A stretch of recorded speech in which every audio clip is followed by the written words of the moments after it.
Verovatno ste svi čuli za biljku ivansko cveće. A da li znate za lekovita svojstva koja ima ivansko cveće? Ivanjsko cveće. Zeljasta, višegodišnja biljka sa jakim četvrtastim ili oblastim stabljikom. Visoka je 20 do 80 cm. Listovi su uzani, pravi, zašiljeni i imaju pokrivene ivice i kružno su raspoređeni oko stabljike.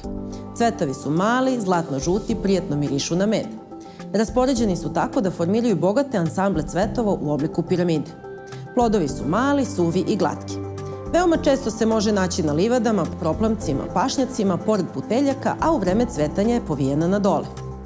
Upotrebljivi delovi su cela biljka bez korena. Sakupljanje se obavlja u toku cvetanja u periodu od maja do septembra i suši se u senci. Što se tiče farmakološkog dejstva, dobar je depurativ za prečišćavanje, diuretik, pospešuje mokrenje, dobar sedativ, regulator metabolizma tiroidne žlezde. Terapeutske indikacije su malokrvnost, akne, oboljenje materice, oboljenje mokraćne bešike i bubrega, histerija, epilepsija, čir, gojaznost, insomnija i vrtoglavica. Protiv izbijanja osipa može se koristiti i u obliku kupke. Ispiranje rana dekoktom od ove biljke podstiče se proces zarastanja rana. Svež sok od ove biljke se može naneti direktno na kožu obolelog, to je povređenog mesta, a zatim ga treba ostaviti da se osuši. Osnovna namena ivanjskog cveća kao lekovitog bilja je u stvari lečenje oboljenja tiroidne žlezde. U ovom slučaju se koristi vruć čaj za ispiranje grla, što je moguće dublje i češće, a takođe se može i piti. Predeo tiroidne žlezde se maže i mašću od ivanjskog cveća. Kod oboljenja glasnica preporučuje se ispiranje usne duplje i ždrela čajem napravljenim od ove biljke. Protiv oboljenja bubrega i mokraćne bešike priprava se mešavina ivanjskog cveća, mrtve bele koprive i zlatnice. Ova čajna mešavina će veoma dobro regulisati funkciju preostalog bubrega u slučajevima gde je jedan bubreg odstranjen operacijom. Treba piti 3 do 4 šolje pomenute mešavine u toku dana.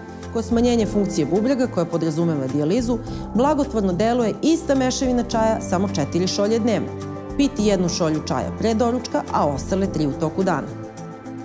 Kako napraviti taj čaj? 250 ml ključale vode preliti preko 1 kašike bilja i ostaviti da odstoji 30 sekundi, naravno ako je biljka sveža, ili oko 2 minuta ako je biljka osušena. Ako pravimo mast, svežu biljku moramo prvo oprati i dok je još vlažna, iz nje iscediti sok pomoću sokovnika. Puter se topi tako što se stavi u manji sud, koji se postavi unutar veće posude sa ključalom vodom i drži se sve dok se puter lagano ne istopi. Zatim se dobijena smesa sipa u tegle i ostavi da odstoji dok ne očvrsne. Na ovaj način postiže se odvajanje masnoće od vode. Masnoća koju smo dobili na opisan način malo se zagreje tako da se može pomešati sa sokom od ivanjskog cveća. Dobro se promeša dok masa ne postane kompaktna.